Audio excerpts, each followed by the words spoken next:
guys, thought I'd push this one out on sort of don't get hung up on Brexit. It's funny how somebody will actually say privileged Brit because they live in Spain and things won't, he didn't want things to change, all that sort of nonsense. Well, a load of rhetoric.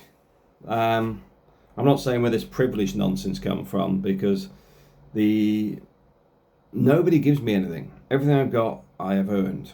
My healthcare here, I pay for. My pension, I pay for. The house, I pay for. The builders that did all the work, I pay for. Nobody's given me a single thing. But I do not sit here whining about it. The points I'm making around the problems with Brexit is it wasn't thought through. It's people like Boris Johnson that made an absolute farce of it, no decision making, and then just wandered off. So whoever inherits this mess is still going to be left with a mess to unravel. And people go, oh, Brussels, let's get the Union flag, Brussels, we hate the people in Brussels, it's all France, it's all Germany. And then you get Spaniards doing exactly the same from the Spanish side. What you need to understand, we're human beings, forget politics, right? Because you can expand that out as much as you like.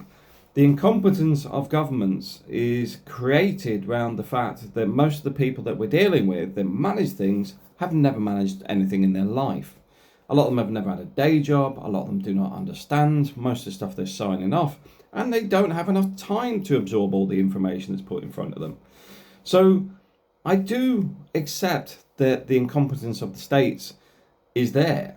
That's the reality of it. Where there's an issue is they just seem to drag everything on, which will be down to focus as well, because obviously they don't have anything that actually prioritises what needs done today. Does a local MP have to focus more on mooring wheelchair access to a house than what's going on between the UK and Europe? Very likely, because that voter will keep them in power. That's the problem. But then again, we're now into another realm. I'm sure some of you are going to say, yeah, but they're all disconnected from reality anyway, which is another problem. The reality in this is, as an individual, as a human being, as a person, I do not have an issue with people being wherever they want to be.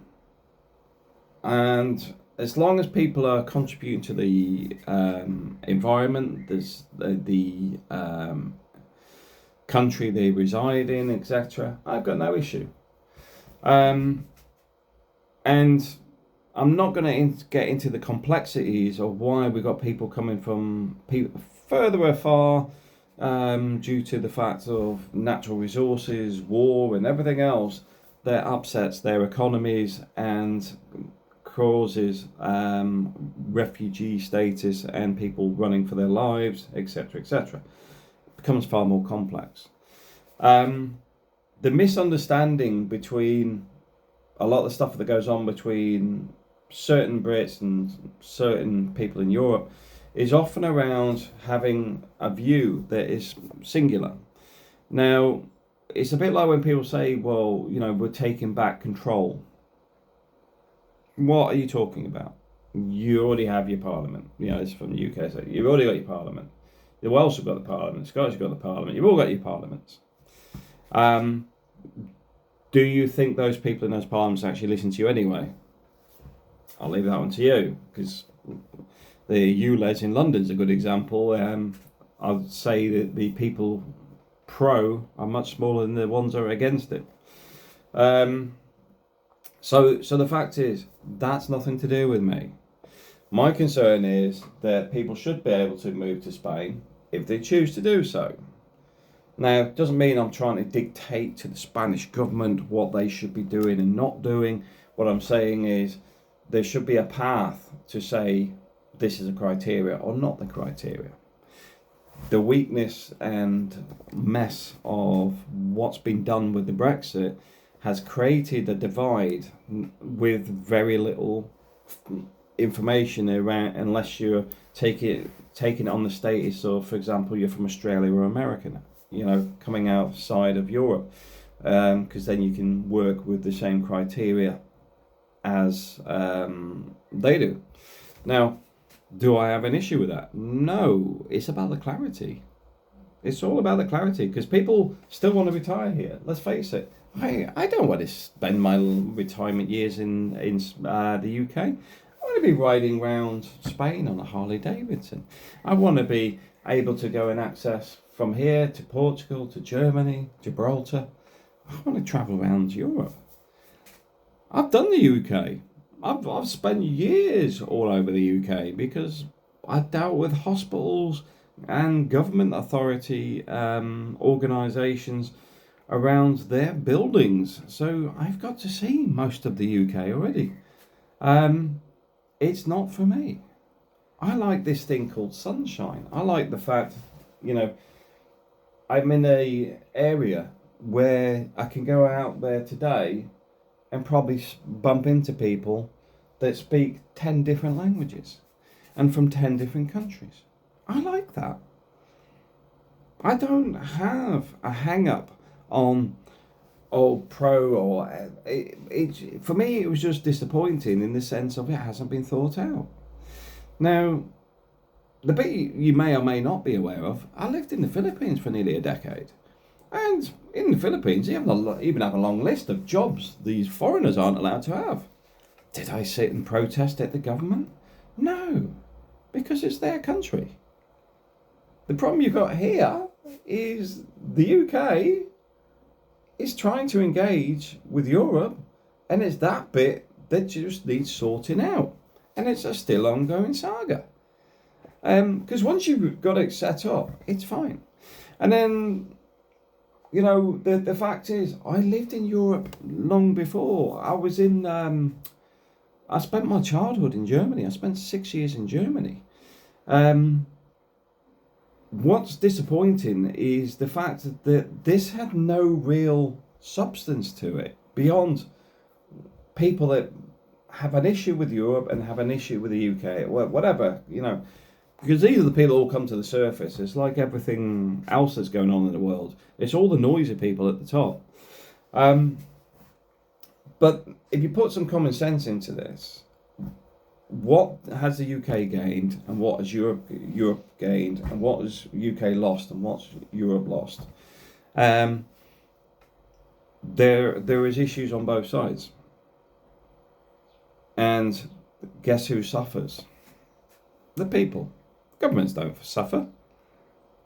Even if you look at their pension rates, have a look how, if you're a government employee, a civil servant, how their pension systems are a little bit different to yours.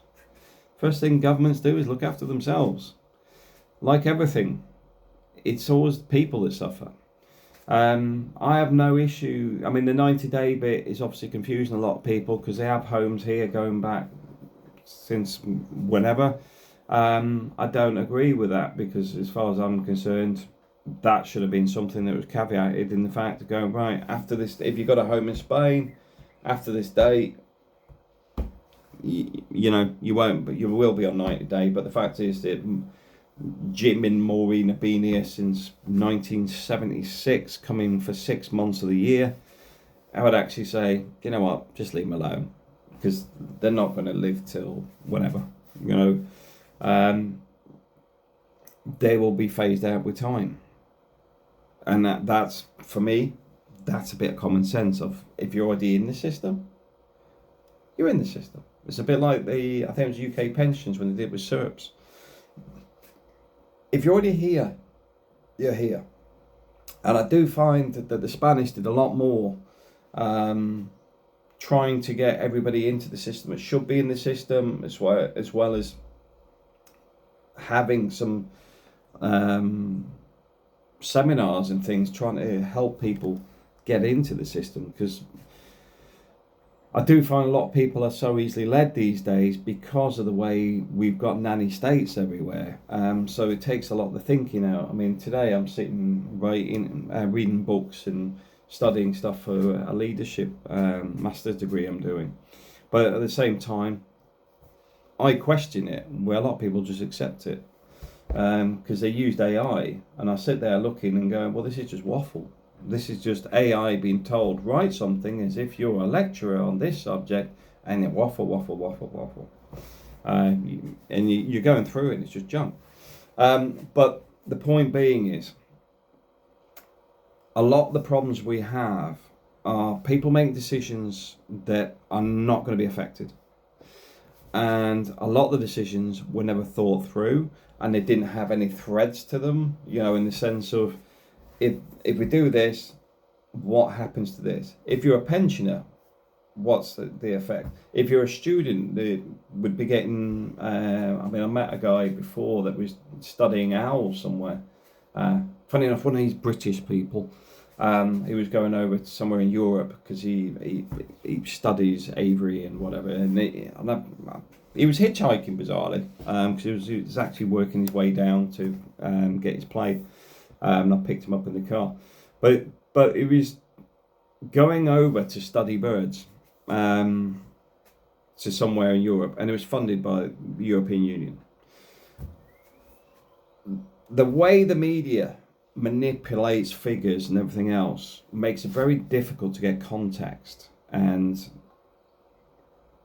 a balanced viewpoint, because my view is, these people that start going, well, another Brit is gone, good luck, don't want to see you again,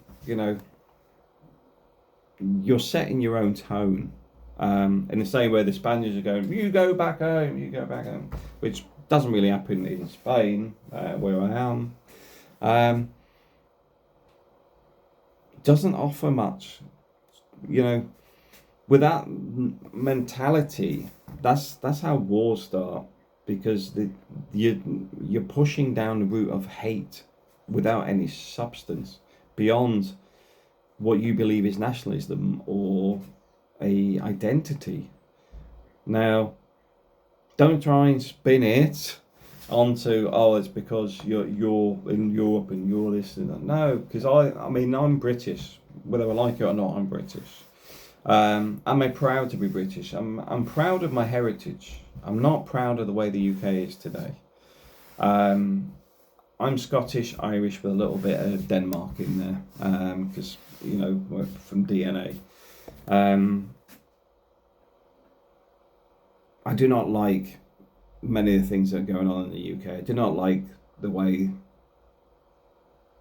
the housing is now being blamed on generations a little bit older than myself, for having second homes and everything else. Yet, what TV shows do you get to watch nearly every day telling you how to upskill and sell houses and whatever? They've been pumping that crap for years, and now sitting there complaining that the housing market's pumped up. I wonder how that happens. That was all by accident, of course. Same as now targeting HMOs, the house of multiple occupancies. This is governments and media messing around with stuff. And I do think it's important that you sort of sit out of what people are telling you down your narrative. Just step out of it a little bit and just look at the bigger picture.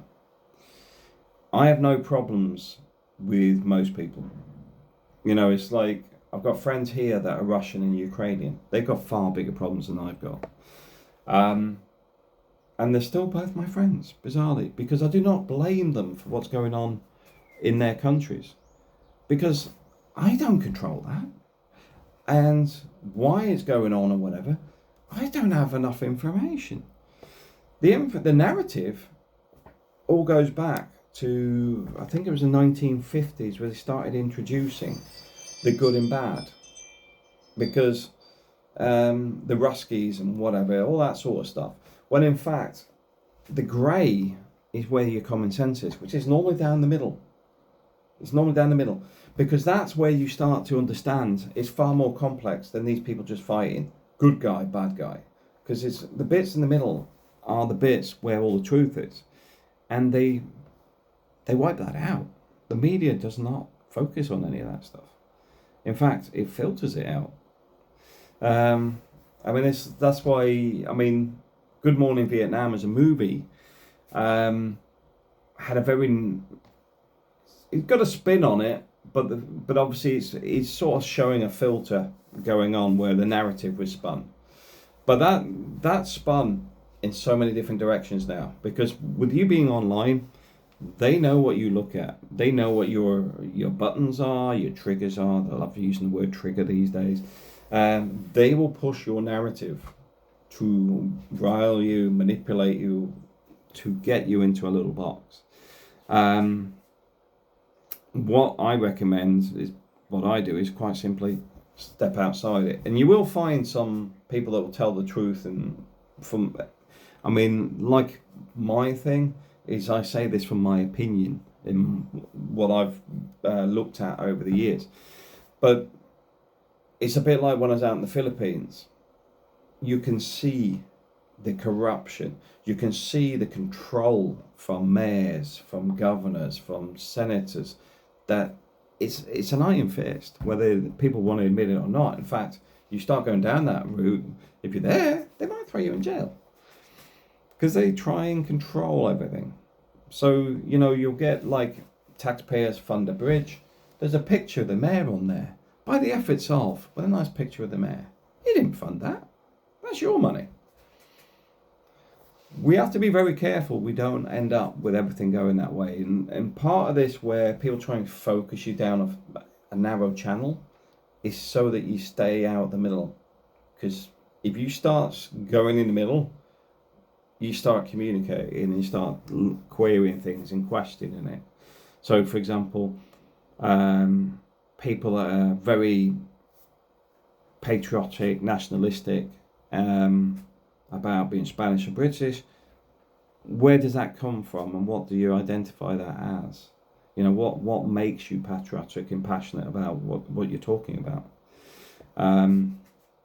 For me, like I said, I'm proud to be British. I'm proud of my descendants. I'm proud of where I came from originally, but I'm not proud of the state of the country. It's impossible to be. And if I said I was, it'd be delusional. I do not like the fact that the cost of living is out of control. I do not like the fact that the balance of the economy doesn't make any sense anymore. The debt's horrendous. I don't like the government is destroying the country. I don't like the fact that the homelessness, drug addiction, and poverty state stuff is out of control.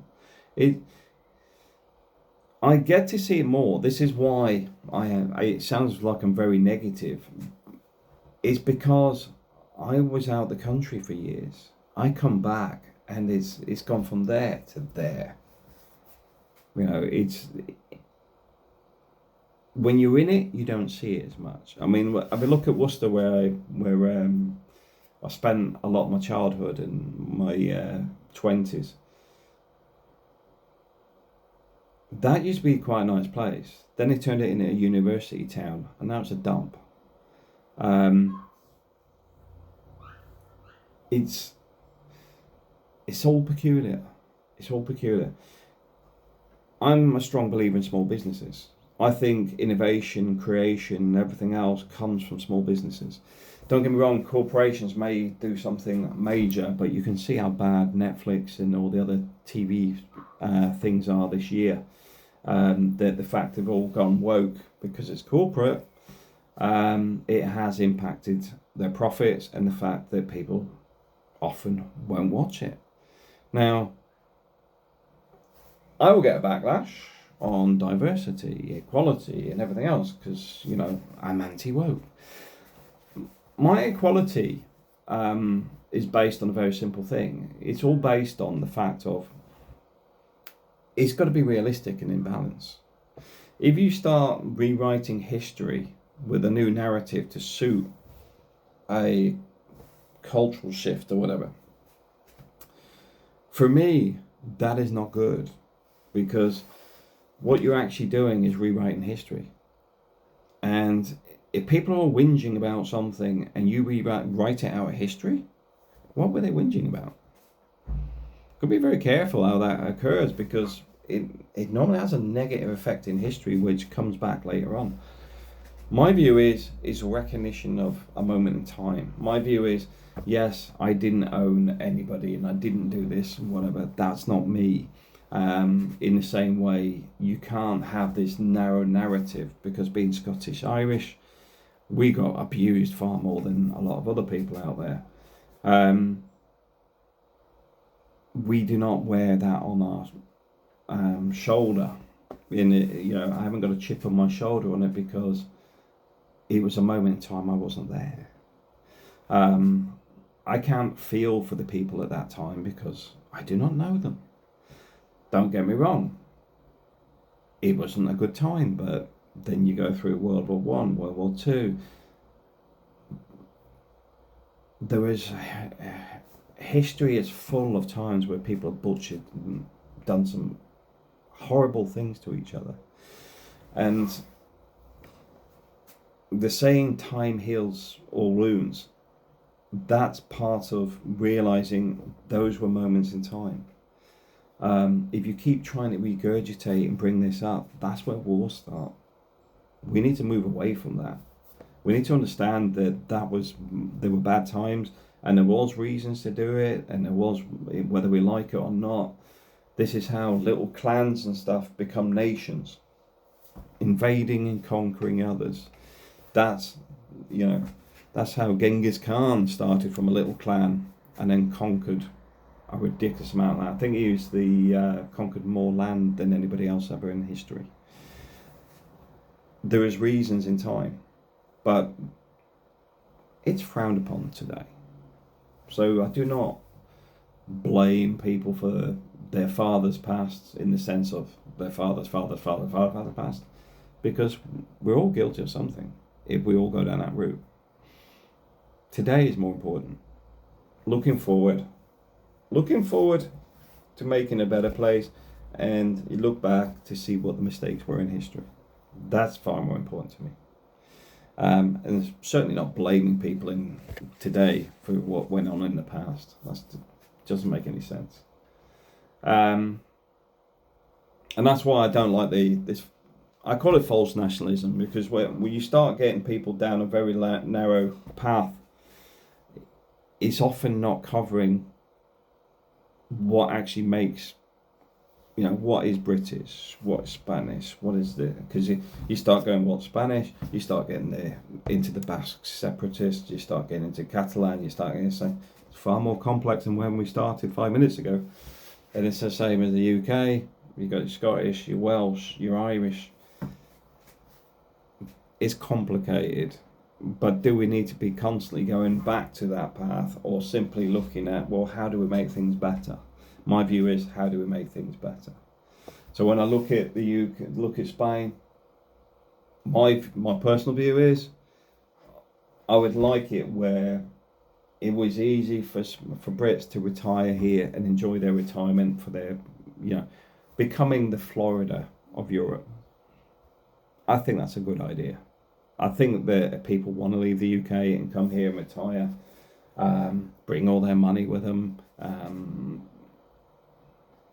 Got no issues with it whatsoever. And before we start the flag waving of taking all that money out of the UK economy, I think BMWs take more out of the economy. All those imported cars, you can take any narrative and spin it. For me, the importance is people have a freedom, and it doesn't matter where you come from, whether you hate this or hate that. You've got to understand that whatever you're complaining about, you're probably trying to remove someone else's freedom of choice. My view is, I'm a strong believer in freedom. I have enough headaches with paperwork from the government. I don't need other people sitting there complaining that I shouldn't be entitled to do. I'm not entitled. I'm not entitled. I had to go and do my interview stuff. I had to do all the paperwork. I wasn't entitled or privileged. I had to go and submit my case to the Spanish government to make me a resident. In the Philippines, I had to go and sit with the chief prosecutor and explain my case there as well.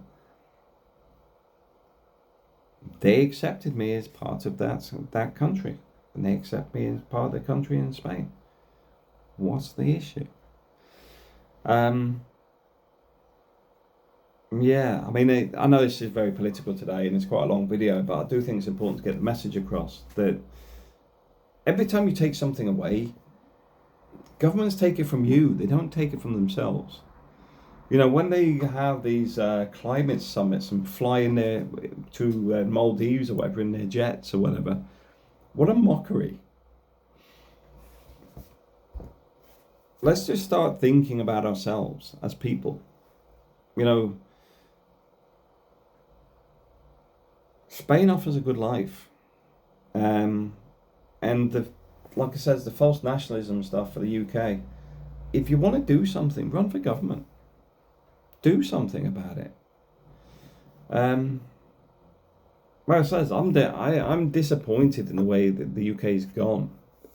Now, I don't make that my focus, like I hate the country or anything like that. It's just disappointed. That's why I moved to Spain.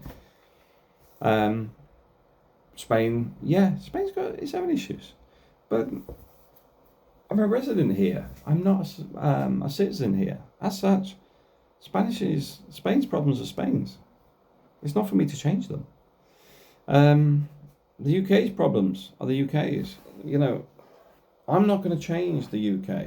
I don't think I could even if I wanted to. So I'm not going to get hung up on it. All I'm trying to do is actually say, I do recommend that for the Brexit mess, and it is a mess, whether people want to admit it or not, it's an absolute joke. It's the clarity. It's making it clear what people have to do. Because, like, going to the Philippines, it doesn't affect where I came from. You know, in the sense of, it wasn't an open border policy with a Schengen visa. I had to arrive on the plane, get a little bit of paper. You get, I think it's 21 days for your initial visa. Then you have to go and get your tourist visa every, I think it is every 60 days. Or it might be, I'm sure it's less than 2 months. So maybe something like 40 days or something silly. But the point is, going to immigration about every 6 weeks or whatever. I went through all that. So when I moved here, I spent ages down at immigration office trying to sort my paperwork out because they didn't understand the criteria properly. And you go, oh, yeah, it's because you didn't fill it in properly. No, I went to Alicante afterwards and they understood it straight away. But it took me nearly 3 years to sort the paperwork out because they wouldn't accept you could have an income from outside of Spain because I worked online. They only had like a criteria on the form and they would only accept those criteria.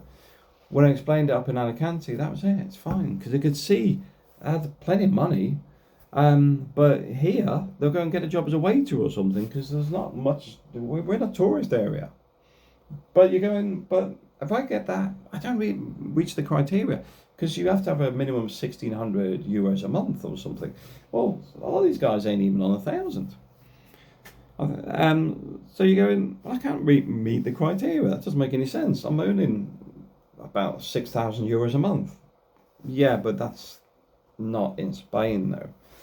But Alicante got it like that straight away. And I wish I'd done that sooner.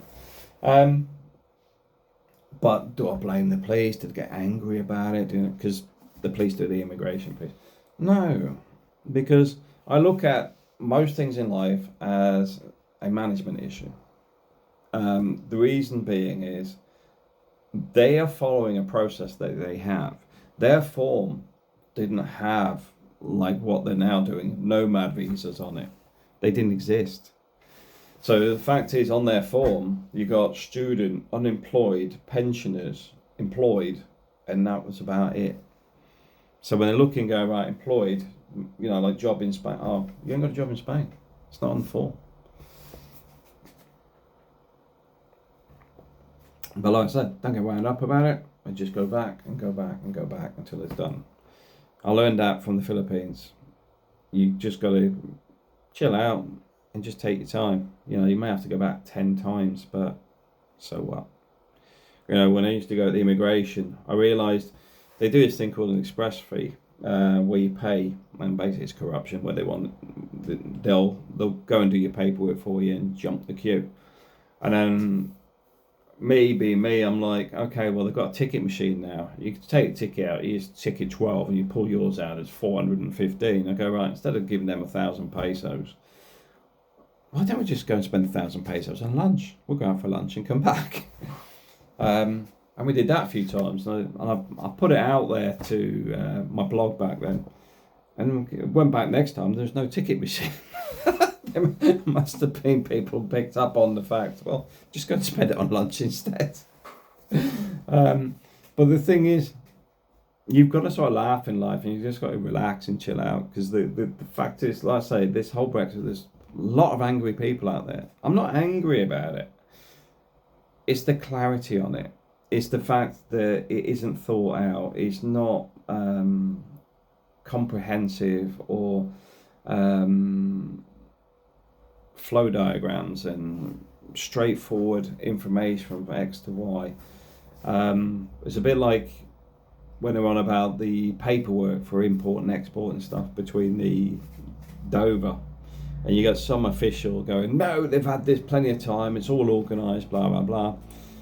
And then I'm speaking to a friend who knows somebody that's actually in the port, and they said that's absolute nonsense, it's absolutely disarray. And I've got a friend who actually was dealing with, funny enough, ballpoint pens. He was explaining ballpoint pens to me because he's dealing with the paperwork on that, because you have to separate the plastic, the ink, the metal on the ball for the paperwork. Absolute madness, I know. But then again, it's all a bit, I mean, for me, it's all, I find it a bit peculiar, because you bring it in from China, it seems less problematic. You can go get something from a shop. Well, here's a good example, like these cheap pegs. They break there you go. So you've got something that doesn't function as a basic thing, you can import that, no problem. But heaven forbid you actually have something useful.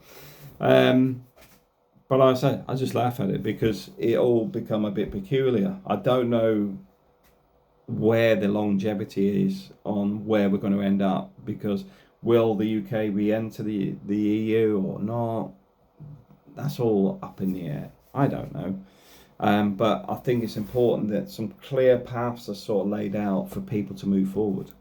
There's a lot of people with properties out here in Spain. There's people that are stuck that, they may be, I don't know, German, Spanish, whatever, French even, and their partner's British, and they're struggling to live in the same countries. I don't agree with any of that, because, like I said, there should have been a cut-off point with a lot of this stuff, because if you're already in the system, you're in the system, as far as I'm concerned, because when your agreements were set up, you made decisions like getting married or buying a house. That was all pre these decisions.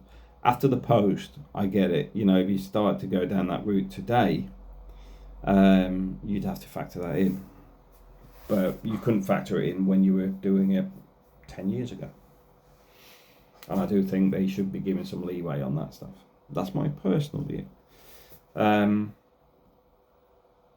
Because it does affect people's real lives.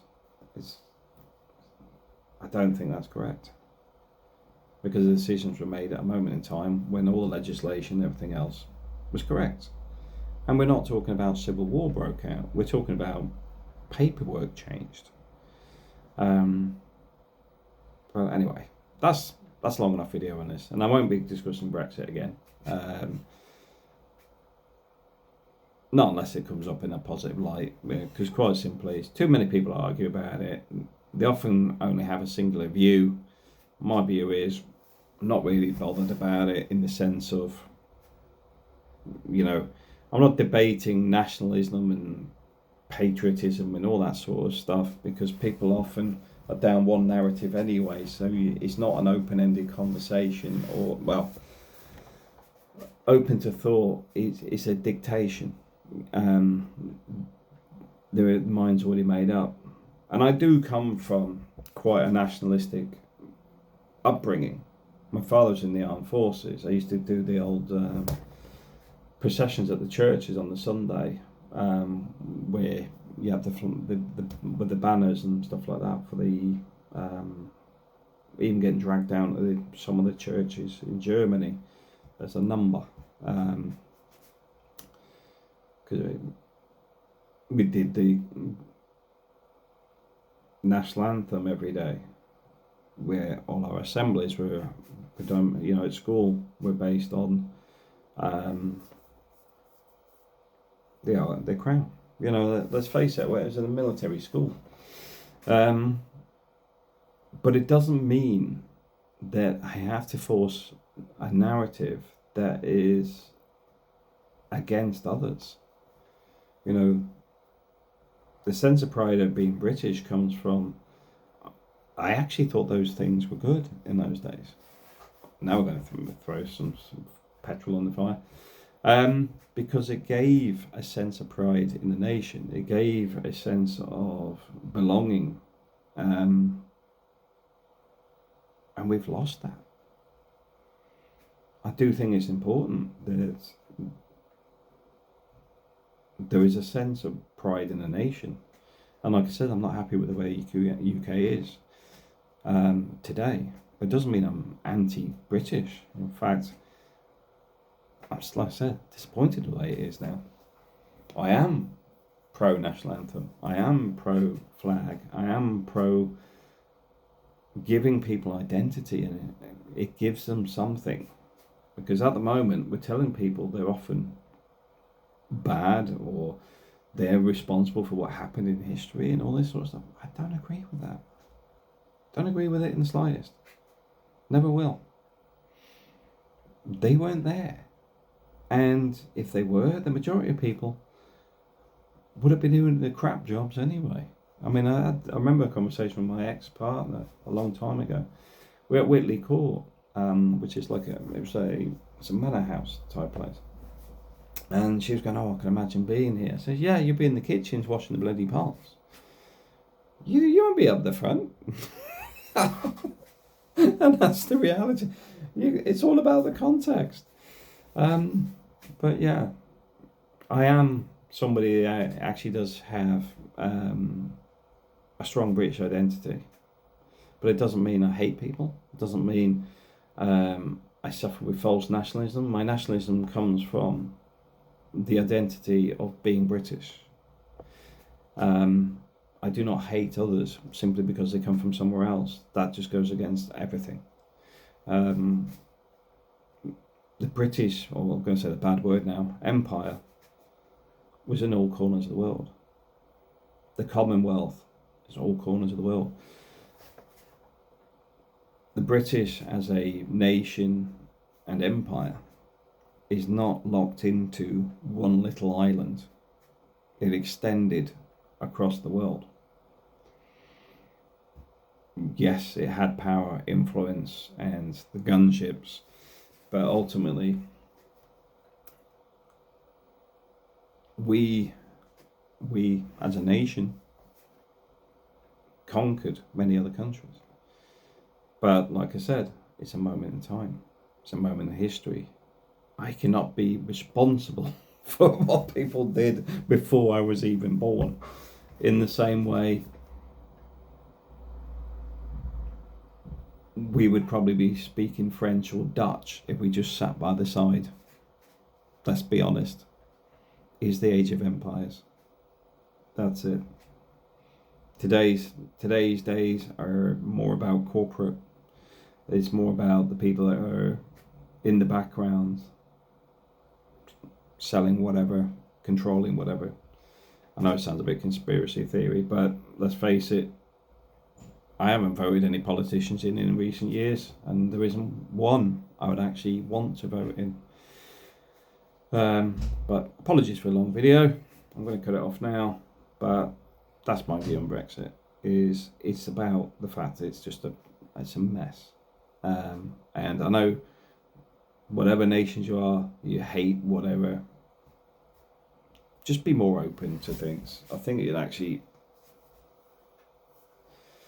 it's better to have a stronger understanding of the different degrees of information out there. Because a bit like I was going to cut off, but I'm going to. The new Mel Gibson movie about the trafficking stuff. I watched that, and I don't think it even covers anywhere near what goes on. And it probably because it was already too close to the fold. But if you want something to be angry about and hate, that's the guys you want to be chasing. Thanks for watching. Not Mel Gibson.